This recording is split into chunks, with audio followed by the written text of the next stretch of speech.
Hello, and welcome to the Layer of Secrets, podcast about exploring. Evidently, I'm not ready. My tongue is not ready. Welcome to the Layer of Secrets, a podcast about exploring the sprawling caverns of gaming, hidden treasures of geekdom, and the unexpected intersections of reality. I am David Moore, and I almost survived NaNoWriMo. And I'm Ken Newquist, and I'm a stranger in a strange land, and that strange land is Windows, specifically Windows 10, which I haven't been to in quite some time. That is where I live a lot of time. I live in Windows a lot of time. I miss Mac OS. But yeah, you asked me, other than Windows, I actually was on a trip. My kids are senior in high school and also in college. And so getting family trips together has been harder and harder. And so Aaron this year managed to find us an affordable cruise vacation to Mexico and Honduras and such. We saw some Mayan ruins, which was pretty awesome. We danced on a catamaran in not Cancun. Where was that? I don't remember. It's across on an island across from Cancun. But it was a lot of fun. We went there. We spent a lot of a good quality family time. And I have some ideas that we'll talk about a little bit later about, let's see, where was it? I don't know. It's sometime later. I put in a note about part of the trip. Oh, right after what I'm talking about right now, evidently. Now is now. Yeah. So now, now is now. Where we had talked about before about when I had gone to Portugal, that was something that had inspired us to do an episode on travel. This one was in Belize, and there is still an aftermath from the last set of hurricanes in Belize. Wow. And okay. You know, it is not the areas we were in were very kind of poorer areas, and just like seeing that plus the damage from a hurricane, was pretty unsettling for me. That, you know, like coming from Midwestern United States, it's definitely a culture shock thing. And I would really like it if more people around the world could live at the level that we do here in America. But at the same time, it also sparked the gaming side of my brain, which is I had never seen a hurricane happen in a game setting. I think that would be kind of cool, not only during the hurricane, but just the aftermath of a hurricane. Like, especially if you're running not a sci-fi.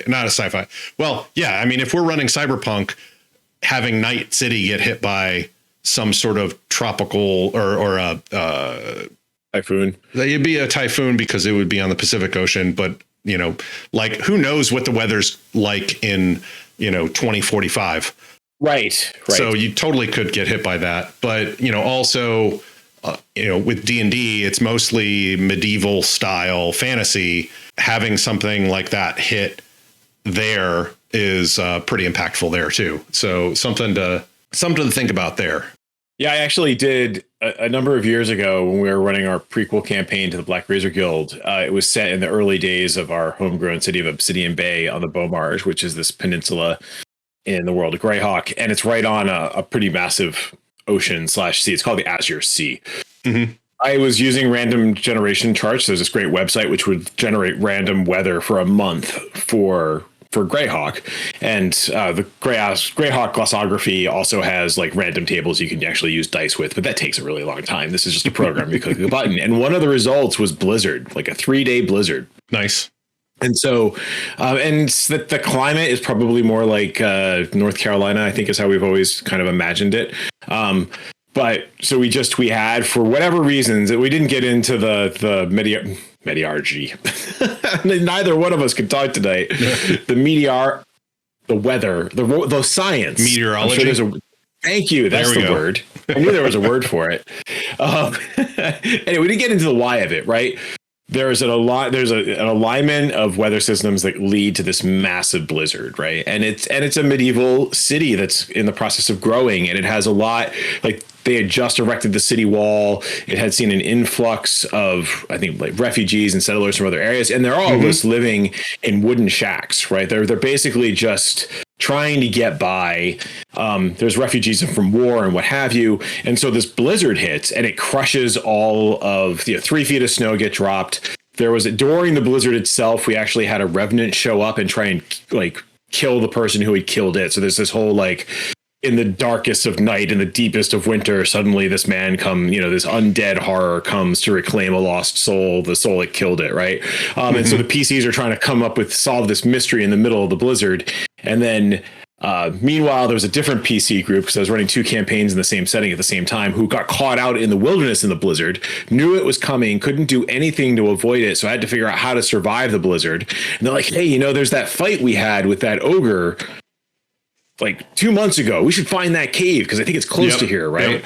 And then in the after effects of it, the PCs took it upon themselves to go to neighboring countries trying to basically get relief supplies to help rebuild the damaged parts of the city, establish like proper buildings for the people who had lost these kind of ad hoc lean-to type structures in the city. So it inspired like 6 months worth of campaign, just a 3-day blizzard. So I agree with you. Weather can be fantastic. Yeah. Real life. There is a well bandied about, I would almost call it legend now in Chicago politics, that Chicago has a huge amount of money thrown into clearing the roads every winter. And part of the reason for that is there was a really big blizzard one year, probably, I think it was about 20 years ago or so. And the streets were not cleared, and there was a big problem. And the mayor at the time got booted in the next election because they didn't clear the streets in an orderly manner. And ever since then, every mayor has made sure that there was plenty of funding for clearing the roads. Right. I would say the only other thing travel wise is what I was saying is it was really nice to be able to continue my NaNoWriMo because I could, I'd wake up. My entire family wasn't necessarily awake. I'd go up a deck. We were one deck below where all the food was. And I'd get myself a cup of coffee and go sit out and look at the ocean and write, which was pretty amazing. That's fantastic. Several days I hit enough or more of the NaNoWriMo word count. If I had made it every single day, I would have been completed. But I'm not gonna win NaNoWriMo this year. It was interesting. It was good. And a lot of I didn't really have a plot to my novel with the air quotes. So there's a lot of little vignettes from different character point of views, writing as if written in the Dyson Fall setting, basically. Gotcha. So it was fun. It was a really good trip, and I am glad to be off the boat and back home. But at the same time, I would be okay to be back on another boat. So cool. I have never been, so maybe one of these days we'll do it, but to date we have not. Yeah. Well, you could, if you haven't been yet, you could craft a boat, say in TaleSpire.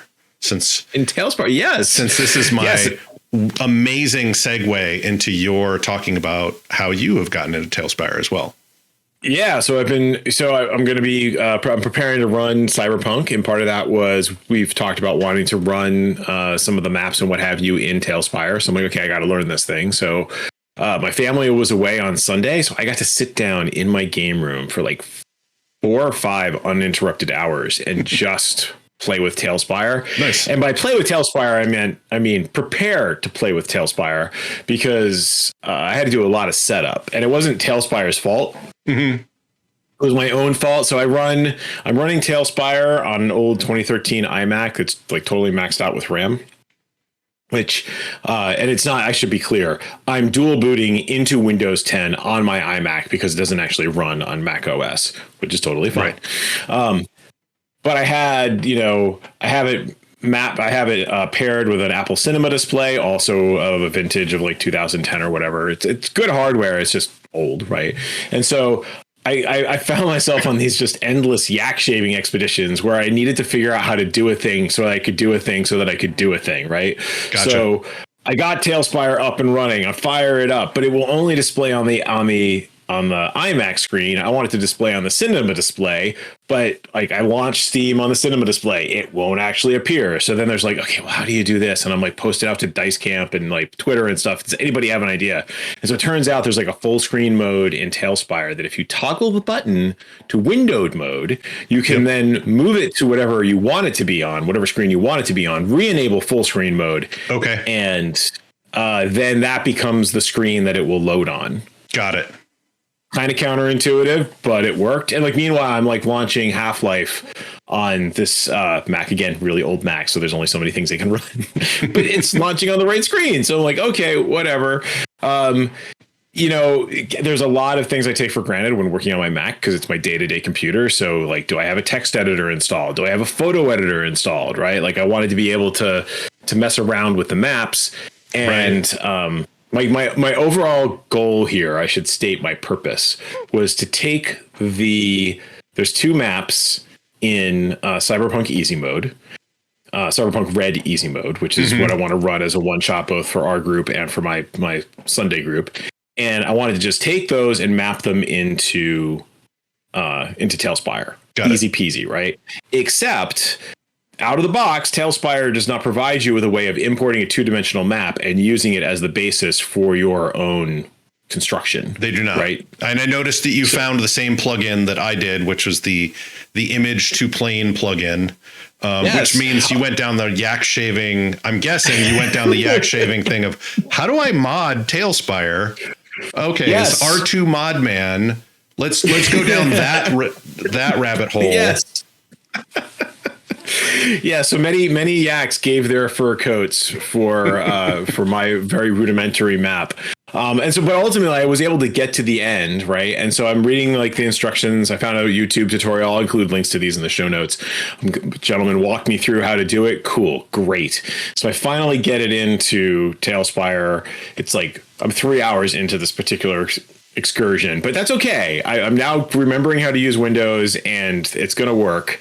I have the Cyberpunk assets, right? Because they're just Cyberpunk is now part of, or Cyberpunk / sci-fi is now one of the default assets within TaleSpire, which is very cool.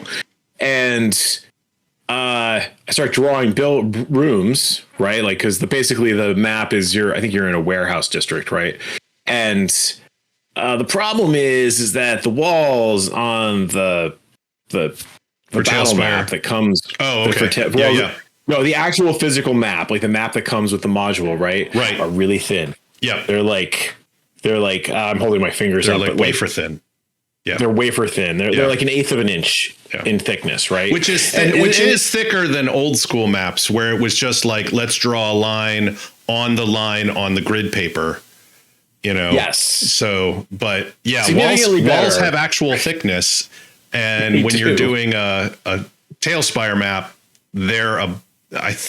most of the walls in TaleSpire are about a quarter, I think, of the thickness as a standard square in TaleSpire. Yes. Yeah, they're about a quarter of the width of the regular square. So I ended up with some very nice little huts.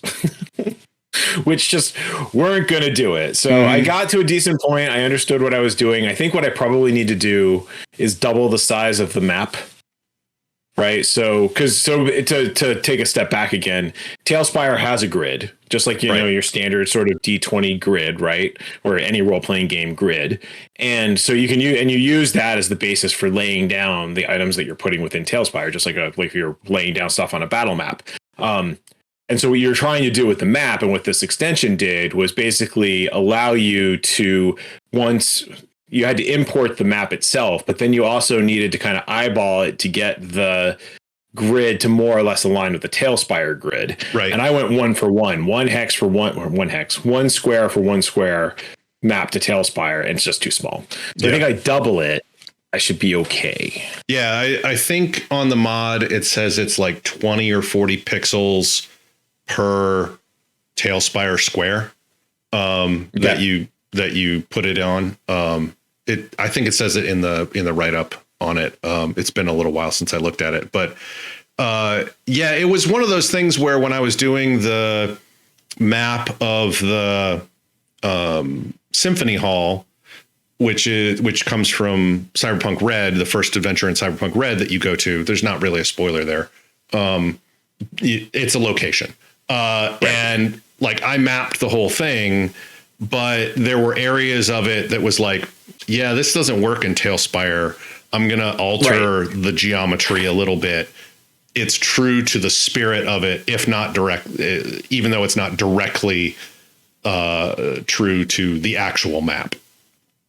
Right. So I'm going for something thematically appropriate, right? Like if there's going to be a familial resemblance to the actual map that was in the module, but yeah, you can only get so far. Well, the nice thing is with TaleSpire, you can also say each square is equal. There's a setting for the campaign that you have that says each square is equal to like 1 meter or 5 feet or 6 feet or 2 meters. And so like if you double the size, there might be 2 TaleSpire squares, but you can say that's 1 meter. So that when you're drawing your area of effects or your line of sights or whatever, you get an actual accurate measurement. Right. Gotcha. So that's good. I got pretty far, and I wanted to. I knew you were on vacation, so I was resisting the temptation to like, hey, David, I hit this problem, David, how do I fix this, David? Because you're like that much further ahead of me, right? Yeah, I'm not very much ahead of you, especially not anymore. But yeah, that would have been interesting. We did have internet because my kids both needed to do homework for some reason. They needed to turn in homework during the Thanksgiving break, which like teachers, why did you do that?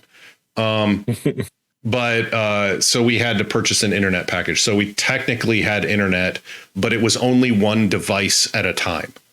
And you'd have to switch the device if you wanted to switch stuff out. So occasionally we would have internet, and I did, and my cell plan does have like international data. So I could have gotten it, but the likelihood is that it would have been at least a day before I got back to you. So it was going to be a lot easier for you to just Google it. Yes. And I got there. It was happy, right? It was a happy time because I got to just play around with new technology, which I don't always get the opportunity to do that as much as I used to at work. So it was cool. Yeah. I also had to fend off numerous distractions.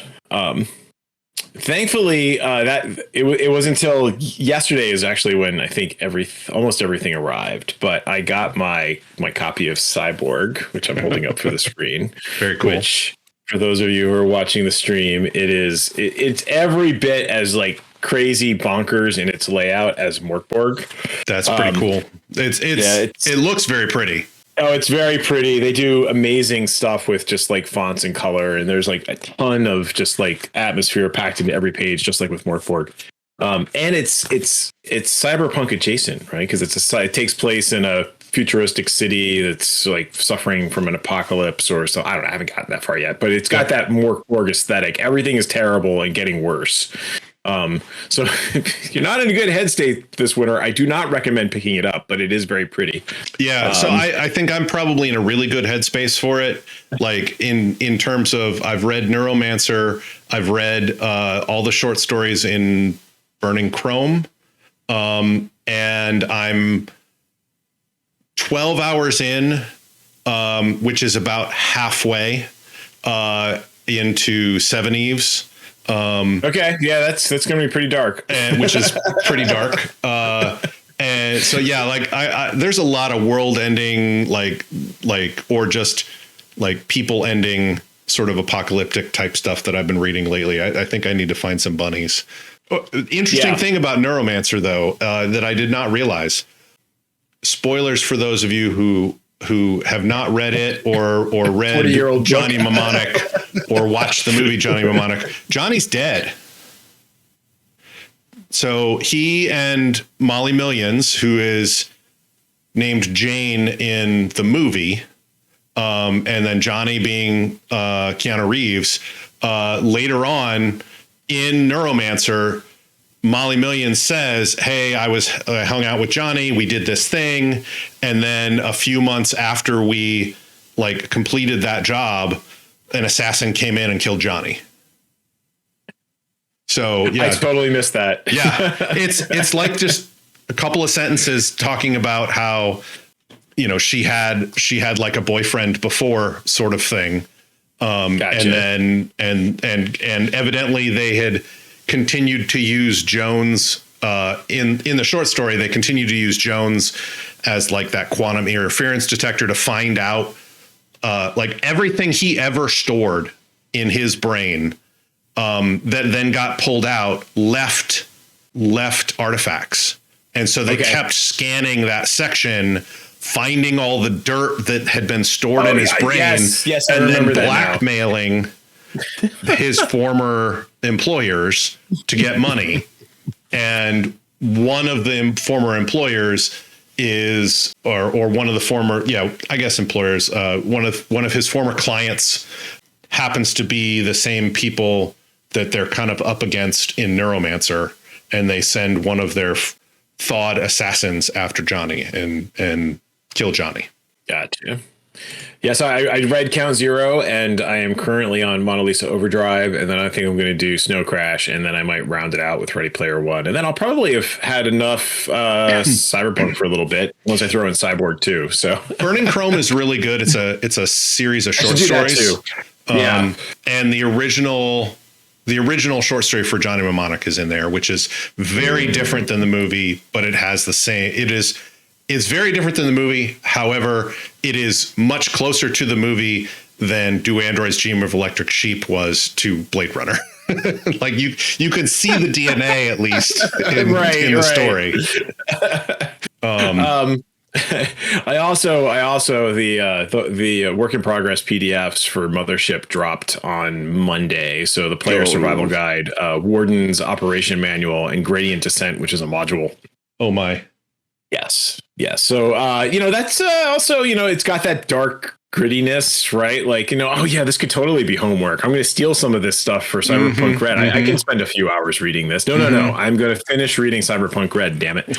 And they also released a Mothership Companion, which is an iOS Android app for Mothership. So I want to try that out because I will run Mothership at some point. There is a Cyberpunk Red companion app that's third party, but endorsed by our Telsorian games. And will allow you to do character creation and stuff like that too. Don't know if we'll use that, but we'll see.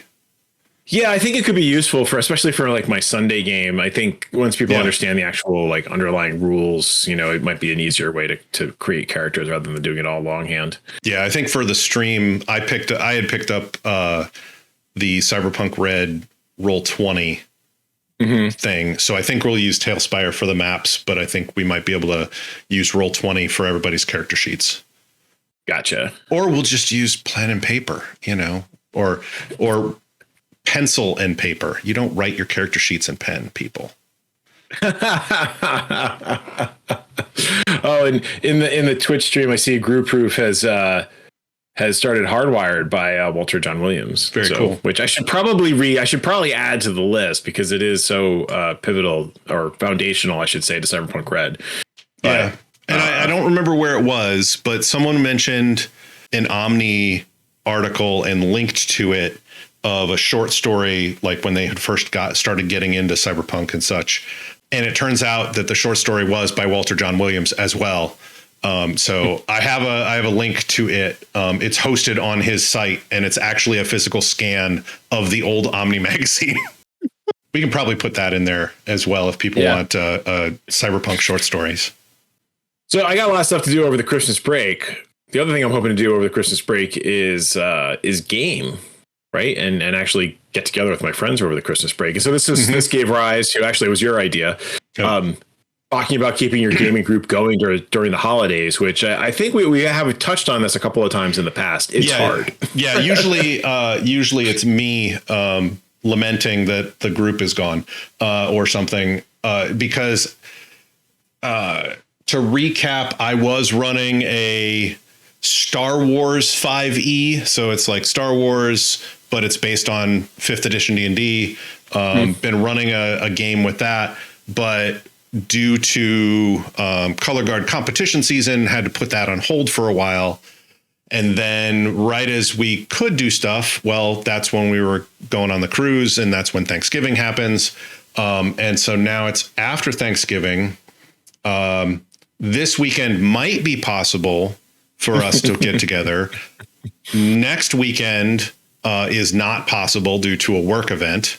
And then, then we're already pretty much into the travel-ish season for a lot of people for Christmas time and New Year's.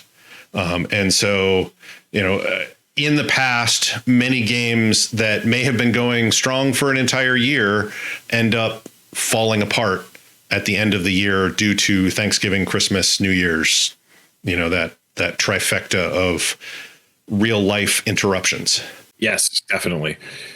Yeah, at work we like to say December and January are not real months, right? Because everyone's we're gonna get together. I work at a college. Everyone's when the semester's over. We're like, no, grades are due the week before Christmas. All the faculty, or like days before Christmas, all the faculty are trying to get their stuff graded. Mm-hmm. You come up for air for 2 seconds, and you're like, I can do stuff in we booked January and July. There is no January. Right. You throw in a couple of snowstorms, and you're it's just a mess. Yeah, it's very similar on the non-academic side. Like everybody's planning and actually taking their vacation that they hadn't taken all year in the December month. They're trying to get stuff wrapped up. Their end of year spending is tapped out basically. So they'll unfortunately, a lot of people will let people go shortly before Christmas, which I think sucks. It always sucks, and then they'll start picking it up in January again. But basically nothing really gets done in December fast, and then everything is slowly starting to pick up again in January. Which is funny because in college, this time of year was prime gaming time. Yeah, that's right. Everybody's home. I ran one of my favorite games of all time, which was a Vampire the Masquerade game mixed with a little bit of werewolf. So World of Darkness, first edition. We had started it. I think we had actually started it over Thanksgiving break. So we had the Thursday Thanksgiving, and then Friday, Saturday, and part of Sunday, my college friends who didn't go to the same college that I did, but everybody came home. We all got together and we played. And I think that's when we started. And then over not proto, it was fully fledged email, but college email, right. Unix level email, not Google or Yahoo. They weren't around then. Yeah, it was Pine or Elm. Pine is not Elm. So we kind of continued it there, and then when everybody came back home for Christmas, every single time we got together, it was like, "Hey, David, can you run Vampire?" In fact, at one day was like, "Hey, let's play Vampire." It's like, I don't have any books or dice, and you guys don't have any characters. I don't care. Let's play. And so we did for 10 hours. And it was amazing. But then, after college, life gets in the way, trying to get together with family, especially growing families. It gets a lot harder. Yeah. So I think, my gaming group's been together for long time, 6 years, and it's had different compositions. We're at a different place now than we were before the pandemic or 10 years ago or what have you. Mm-hmm. And I think some of the things that worked well for us at different stages, especially in the pre-kid phase, early young kid phase, was we were always good about planning. So we would plan out our calendars a quarter in advance and say, okay, this is what we know is coming up. right? So we know what the holidays are, so we plan our sessions around, whether or not a holiday is coming. But then also knowing, because it's not a surprise, folks. The holidays happen every single year. It's not like we generally speaking do not add a lot of new holidays.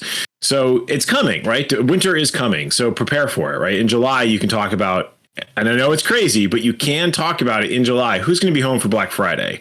What are your plans for Black Friday or the Thanksgiving weekend? Who's going to be available Christmas week? Some people have off from work. Some people take off from work. Some people like reduced work, or it's just, it's a slow time. So it's easy enough for them to play a game in the middle of the week where, we're up till 2 a.m, where you wouldn't necessarily want to do that during a regular time.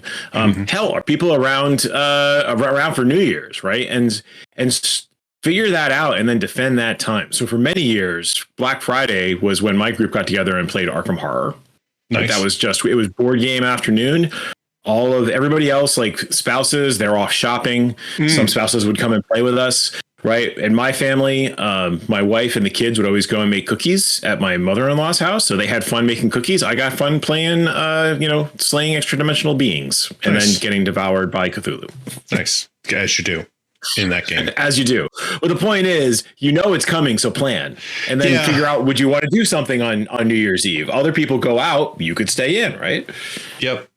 And your group was much more organized than any of my groups have ever been. So I'll have to see if we can do that and actually start planning that far ahead. I used to, in the early kid days, run a New Year's game. It would always, getting everyone together for the regular game can be very difficult, even if you do plan ahead. And so I would run a one shot.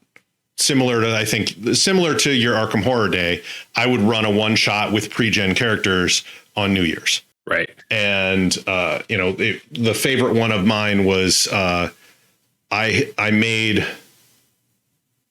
30 characters using the old TriStat system. Nice. It was Surviving the Game meets Chronicles of Riddick. I may have mentioned it here before on the podcast, but it was everybody got a free cruise and on a space liner, and they sat down on crematoria and were told, run. One person refused, and so they burned them alive in the airlock, the rigged airlock for just such an occasion. And I handed that player a new character, and the rest of the players got it. So we had a lot of fun. I think we went through like 14 different characters that day, different situations about everybody trying to survive. It was a lot of fun. So like having that one shot style or board game, which is generally a one shot sort of thing, I think is a really good way to allow the group to get together. And I think, one of the reasons why we game is to hang out with our friends. Exactly. And that's the thing to really remember. It's not about the continuity of a particular game. It's about the continuity of hanging out with your friends. Right. And I think it's a lot in gaming groups. I think, once you lose momentum, losing momentum can kill the group. And so even if you only meet once in December, but everybody had a blast, that might just be enough to carry you forward. Right. So think about your alternative games.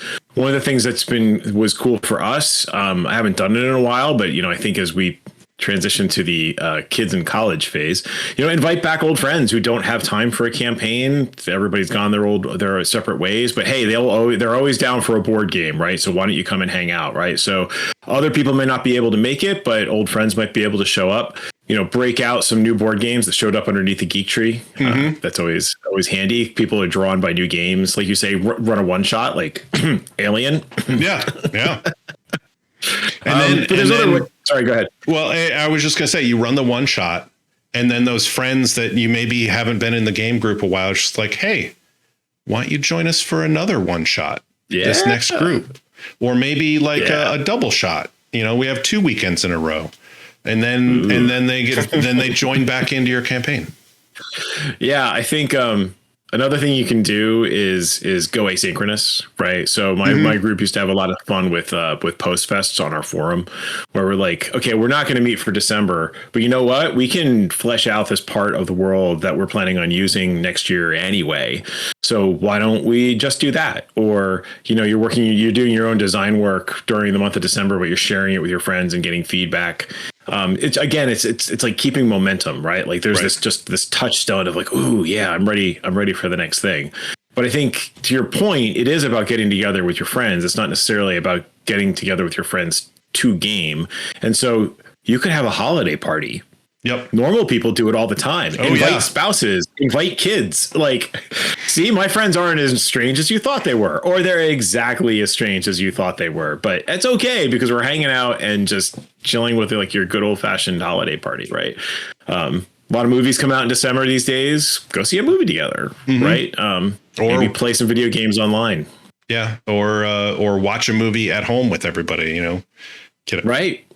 Pop some popcorn and make some cookies and have everybody sit down and have a hoot and a holler at the Guardians of the Galaxy holiday special, which we haven't watched it yet. Oh my gosh, I watched it. And have you seen the promo for it? I have. So Kevin Bacon's in it. Yes. Yeah. So I think it's a great setup. It is not as bad as it is so bad it's good. It's in that quality. Gotcha. It's so bad it's good. It is not the Star Wars holiday special. Few things are. Stargirl said we couldn't watch it until she came back home for college for winter break. So when she gets home, we're going to watch that. I think we're going to go see Wakanda Forever. Nice. We got a lot of stuff queued up when Stargirl's back. She wants to go skiing. Like there's a lot to do, but the holiday special is definitely on it. Nice. I think overall having a plan, like Group Proof just mentioned in the Twitch stream, like, deciding not to play in December and reconvene in mid-January. I think the key thing is like you have a plan. It just didn't happen. The holidays didn't just happen and the campaign just didn't end, right? Like you purposely said, hey folks, like we're going to restart in January. Like we're acknowledging the reality that we're all going our separate ways, but let's meet back here in January and continue to take the fight against the evil emperor. Right. Right. Yeah. And having a definitive restart date is a good one. Then that way people can plan for that restart date. Right. And I think I can't say that I've done this particularly well, but the other thought we had was, using it as a logical breakpoint. So that December is coming, and we talked about this with pacing on previous episodes, right? Like once you have if your campaign's been running for a bit, you have a sense for where the story is at and where the beats are, and you might get to a logical breakpoint / cliffhanger that just the wanting to come back to finish the adventure will bring people back in January. Yes. Right. Yeah. But also, new year, new campaign, new dice. Yep. Right. Like, wrap up the old campaign, get ready to kick off a new one. Yeah. There is a danger in that one in that you could wrap up the old campaign and then no new campaign starts. So there is that danger. Yes, there is a danger. If you do end on like a cliffhanger, at least the cliffhanger can be one of those things of like, man, too bad that game didn't continue on past the holidays. Right. It was an awesome cliffhanger that we ended on. I was going to say, like, even in those scenarios where you have a new game coming, I think it comes back to the momentum if you have the opportunity to carry it forward, right? Like, hey, like we have a couple of different breweries in town. Let's get together for a beer and just like have a proto session 0 where we just talk about what we'd like to do in the campaign. Like you don't actually have to game. You can just hang out for an hour and talk about your game. Yeah, for sure. I think our last part is like, how do you restart things if the game did break up? Right. I'm going to take what you had just there, which was, if you get together with some friends at a brewery or at a movie and you go out, say, hey, let's go out for dinner afterwards or whatever. Let's go for coffee, get the group together and talk, and remind them that it's fun to hang out together. Then say, hey, maybe we don't want to restart this game, but do we want a game again? What do we want to do? What interests you guys? What was fun about the last game that we could make fun in the new game? Right. It may also be something of, we haven't gamed in a while and we don't really want to start the new game. Let's do a one shot just for fun to try something else that may not be D&D, or try something with no strings attached that it would become a campaign. But then if people like it, maybe it would become a campaign. Yeah, there was an example of like ending a game on a cliffhanger, like doing a one shot, but having that one shot end as a cliffhanger. And then people in the group might be like, let's keep going with that. I want to find out what happens after that cliffhanger. That was a lot of fun. Right. And then you play a second game with no strings attached that it become a third game, but maybe it does. Or maybe it's at least enough of a catalyst to start a new campaign or a new set of games. Yeah, I think ultimately, kind of to the extent that you're able to get a good cadence going with your group, or you're familiar with your friends and you kind of know your own quirks, like leverage those to know when those gaps might show up and how you can account for them. Right. So I know if with my group, we had one friend who would always go to the beach in August, and you take one person out of his family would go away for 2 weeks. And we knew August was going to be tough. So we had a similar process in August, right? Where maybe a handful of us would get together to just see a movie or something. Right. But at the end of the day, we knew August was going to be written off because we were planning ahead of time. There's a lot of places. There's a lot of parts in the year that are like that, especially when you're older or have families, Yes. August is Gen Con and also other conventions. August is also traditionally like start of school, and depending upon what school system it is, it could be beginning of August or end of August, so that all of August could be shot for your group. Who knows? Which it can be pretty disruptive. But going back to what you said very early on, which is if you know about these events ahead of time, you can plan a few months ahead of time to take a break or plan an alternate thing around them. Like when we would go to Gen Con, my gaming group, in the last place we lived, my gaming group would be like, okay, well, some of us are going to Gen Con, some of us aren't. So the ones who are going to Gen Con, have fun. The ones who aren't going to Gen Con, we're going to get together and do some gaming of some sort just to hang out and have fun. It's the uncon sort of thing. And you can definitely do that during holidays. Oh, yeah. Yeah. I think that's just, I guess, ultimately what we're saying is be flexible and be aware of your friends, right? Like kind of know what they're into and don't be afraid to like spark those conversations. To avoid things just fizzling out, you really just need to be somewhat proactive about it. And, if you're the only person who's saying it, that's okay. It doesn't mean that your other friends aren't necessarily interested. It's just they could have stuff going on in their life where they just don't have the energy or the time or whatever to keep carrying the torch forward. But if you do, all the better.